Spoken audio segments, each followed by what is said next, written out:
Salut tout le monde, pensée du jour numéro 53. Aujourd'hui, je veux passer un petit peu en revue mon année de podcasting et parler des 5 leçons que j'en ai tirées. Et aussi, j'ai une petite annonce spéciale pour vous, ça viendra à la fin de la vidéo.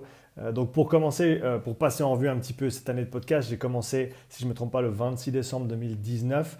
Donc on est à un jour près, on est tout juste là. Commencé avec quelqu'un que je ne connaissais pas, Kevin à l'époque, Kevin Ferreira, donc K-Swiss Fett, qui a lui-même un podcast aussi ici en Suisse. Premier épisode et ensuite ça s'est enchaîné. J'ai eu des semaines où j'en ai fait plus, des semaines où j'en ai fait moins. J'ai eu plusieurs semaines où j'en ai pas fait du tout, si je me trompe pas, pendant le confinement. Mais ici, vers la fin de l'année, je me suis vraiment trouvé un bon rythme et j'ai réussi à faire 2, 3, des fois 4 ou 5 podcasts par semaine. Au début, j'étais un petit peu sporadique par rapport à la façon dont je les publiais. Maintenant, j'ai trouvé mon rythme. J'en poste 2 par semaine, un lundi, un le jeudi. Ça me convient bien. Et ce que j'essaie de faire, c'est que pour chaque épisode que j'enregistre, je coupe au minimum 2 à 3 clips que je publie ensuite sur mon YouTube. Ça me permet d'avoir du contenu qui sort quasiment tous les jours. Ça, c'est un rythme que je vise à maintenir pour l'année prochaine, donc 2 par semaine. Là, j'en suis à 94 épisodes enregistrés jusqu'ici. J'en ai encore, si tout se passe bien, 3 avant la fin de l'année. Donc j'arriverai très très proche des 100 épisodes, presque la marque que je voulais atteindre. Mais je me focalise déjà plus maintenant sur janvier. Et mon objectif, donc, 2 podcasts par semaine, un lundi, un jeudi, des clips le reste de la semaine. Pour passer un petit peu en revue les résultats du podcast jusqu'ici, j'ai eu presque 30 000 écoutes sur les audios. J'en suis entre 20 et 30 000 vues sur les podcasts vidéo sur mon YouTube. Ça, c'est sans compter tous les clips qui ont été visionnés également à hauteur de plusieurs milliers de fois. Donc, je suis très très content de ma première année, à peu près 50, on va compter 50 000, on va dire pas vues complètes, mais 50 000 personnes ont vu ou écouté le podcast cette dernière année, ce qui est énorme. Donc, merci énormément pour tous ceux qui ont participé à ça, qui ont regardé le podcast ou écouté le podcast. Et je me réjouis vraiment de l'année prochaine. Je veux passer maintenant aux 5 leçons que j'ai tirées de cette année de podcast. Je les ai notées là pour ne pas les oublier. La première chose, c'est qu'on ne sait pas ce qu'on ne sait pas encore. Il y a plusieurs fois durant l'année où j'ai eu des invités qui ont parlé de certains sujets avec lesquels je n'étais pas familier ou pas confortable 100%. J'aurais pu aller dans la confrontation et dire ah oui mais ça n'a pas de sens, etc. Mais j'ai pas fait ça, déjà parce que c'est pas ma philosophie avec le podcast, et deux, c'était intéressant de voir plus tard dans l'année certains points qui se connectent dans ma tête par rapport à certains sujets qui avaient été traités plus tôt dans l'année dans le podcast par des invités. Donc on ne sait pas ce qui nous manque comme pièce de puzzle. Je pense que cette analogie de puzzle qui revient de plus en plus quand on parle de connaissances, pour moi, c'est qu'on a une certaine partie du puzzle qui est déjà faite dans notre tête par rapport à ce qu'on sait. On a les pièces qui tiennent ensemble. Il y a des pièces qu'on voit et qui n'ont pas vraiment de sens parce que peut-être qu'elles appartiennent à un autre coin de notre puzzle qu'on n'a pas encore pu construire, auquel on n'a pas encore accès. Il nous manque quelques pièces intermédiaires pour arriver à placer cette pièce-là et la relier à notre domaine de compétences et de connaissances qu'on a accumulé jusqu'ici. Donc je pense qu'il faut savoir être patient, il faut savoir être ouvert à des informations qu'on ne comprend pas également. Il faut prendre le temps de peut-être laisser la pièce de côté et dire voilà, moi je la laisse là, je ne la juge pas pour ce qu'elle est en tant que pièce, mais je vais simplement attendre de pouvoir la comprendre, voir s'il y a certaines pièces intermédiaires qui se placent, qui vont ensuite me permettre d'utiliser cette pièce à bon escient dans le cadre actuel que j'ai par rapport au modèle, par rapport à ma compréhension des choses. Donc ça, c'est la première chose que le podcast m'a apporté cette dernière année et je vous encourage à faire de même avec les podcasts qui sont déjà disponibles et les podcasts futurs à paraître. Le point numéro 2, la leçon numéro 2, c'est l'importance du réseau, l'importance des connexions qu'on forme dans l'industrie, dans le monde du fitness, dans le monde de la performance. J'ai pu avoir accès à certaines opportunités, parler à certaines personnes simplement du fait du réseau que je suis en train de me créer au travers du podcast. Donc j'encourage tout le monde, pas nécessairement à commencer un podcast parce que ce n'est pas pour tout le monde, mais en tout cas à créer un réseau, à envoyer des messages, que ce soit en DM sur Instagram, des emails à des gens que vous respectez, où vous avez des questions, des coachs sportifs, des chercheurs. J'ai eu 2-3 interactions avec des chercheurs, ils ont toujours été très ouverts. Et ça, c'est peut-être quelque chose que je vais creuser un petit peu plus l'année prochaine. Toujours très ouvert à la conversation, toujours très ouvert à l'échange, de faire le pont entre le monde de la recherche, le monde des études scientifiques et le monde du terrain dans lequel on vit en tant que coach. Je pense que c'est très important, donc ça, c'est quelque chose à explorer. Mais encore une fois, pour tous les coachs qui veulent se développer, envoyer un email, envoyer un petit message, ça ne coûte rien. Ça peut toujours créer des bonnes interactions, des bonnes conversations. Leçon numéro 3, la préparation est toujours importante pour le podcast. Ça, je le savais déjà, mais maintenant encore plus. Je pense que les meilleurs podcasts que j'ai faits, c'est ceux où j'ai passé le plus de temps à me préparer. Ma préparation, elle consiste, si l'invité a déjà paru sur certains podcasts, écouter plusieurs podcasts et former des questions autour de ce qui a été discuté, pas nécessairement reprendre des questions qui ont déjà été posées, c'est un petit peu trop facile à mon goût.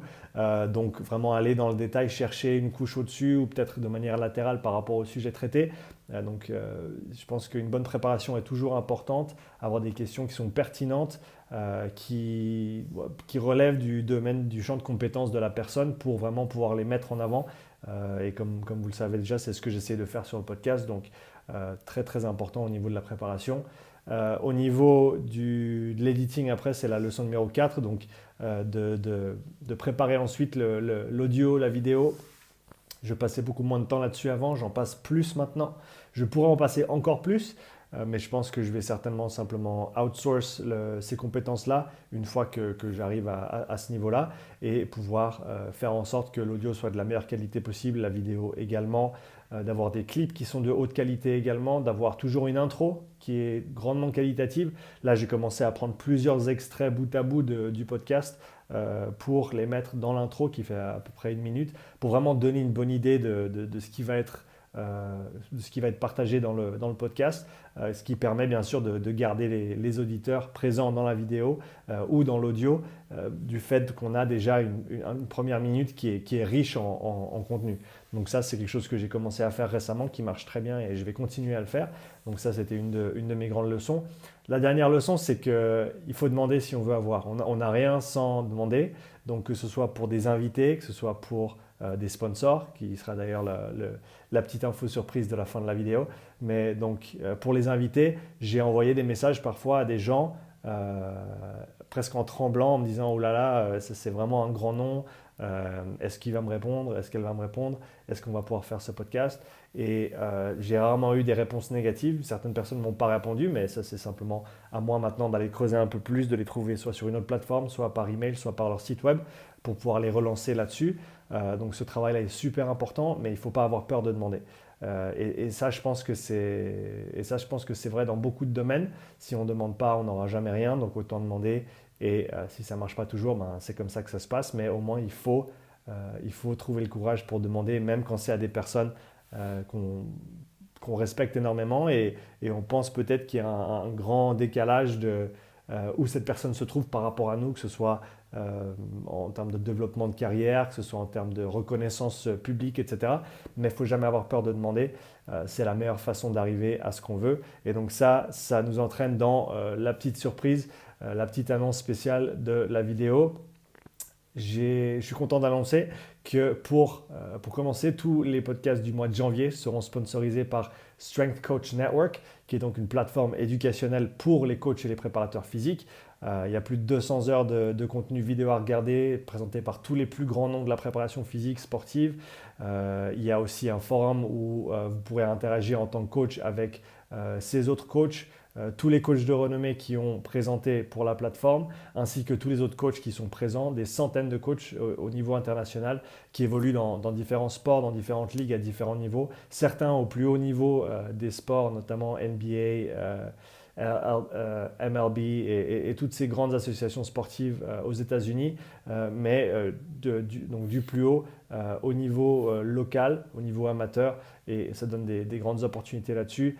Troisième, on va dire, versant de cette pièce, si on peut l'appeler comme ça, c'est aussi un soutien qui est assez conséquent au niveau de la préparation pour tout ce qui est des interviews. Donc si vous avez des interviews, si vous voulez envoyer des emails ou prendre contact avec des associations sportives ou des organisations sportives afin de vous présenter comme le préparateur physique, il y a aussi une partie du forum qui est dédiée à ça. Donc je suis content d'avoir Strength Coach Network comme sponsor du podcast en janvier.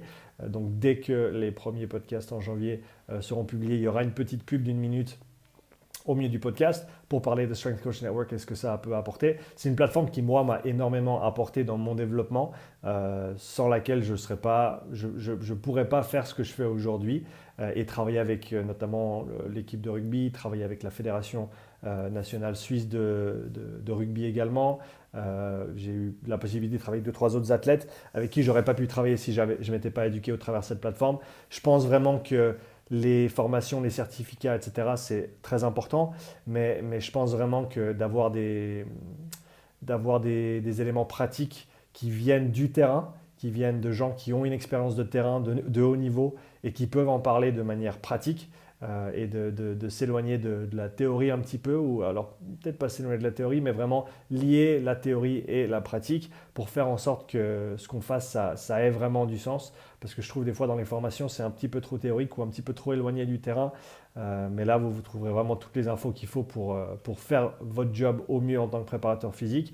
La promo que j'ai réussi à avoir pour vous, c'est que votre premier mois est à 50% avec Strength Coach Network, ce qui veut dire que pour ceux qui sont en France, c'est à peu près 10 euros ce premier mois pour tester toute la plateforme, accès illimité à toutes les vidéos, toutes les présentations. Donc mon conseil, ce serait allez vous inscrire pendant un mois, regardez si ça vous parle, restez, si ça ne vous parle pas, passer à autre chose. Mais je pense que c'est vraiment, pour le prix en tout cas, c'est une des meilleures options à l'heure actuelle pour les coachs, pour les préparateurs physiques qui veulent se développer. Pour ceux qui sont en Suisse, ça ferait à peu près 12 francs par an pour le premier mois. Ensuite, ça passe à 24 francs ou 20 euros respectivement. Donc, c'est 50% sur le premier mois. Allez checker la plateforme. Je mettrai le lien dans la description de cette vidéo également. Allez checker la plateforme. Passez un petit peu de temps dessus. Dites donc bonjour dans le forum et allez regarder des présentations. Surtout, c'est là où vous en tirez le plus. Mais ne regardez pas simplement les vidéos. Prenez des notes. Essayez de synthétiser vos notes. Essayez de synthétiser vos notes de différentes présentations sur un certain sujet pour en faire votre propre modèle de la façon dont les choses fonctionnent. Et je pense que c'est comme ça que vous en retirerez le plus. Donc encore une fois, checkez le lien dans la description de cette vidéo. On arrive gentiment au bout. Merci d'avoir regardé si vous êtes encore là. Laissez un petit commentaire sous la vidéo si vous avez un podcast que vous avez préféré cette dernière année. Je la mettrai aussi en question du jour sous la vidéo. Donc, question du jour, quel a été votre podcast préféré jusqu'ici, soit en français, soit en anglais? Laissez-moi ça dans la description sous la vidéo. Je me réjouis de vous voir pour une prochaine pensée du jour demain. Allez, ciao!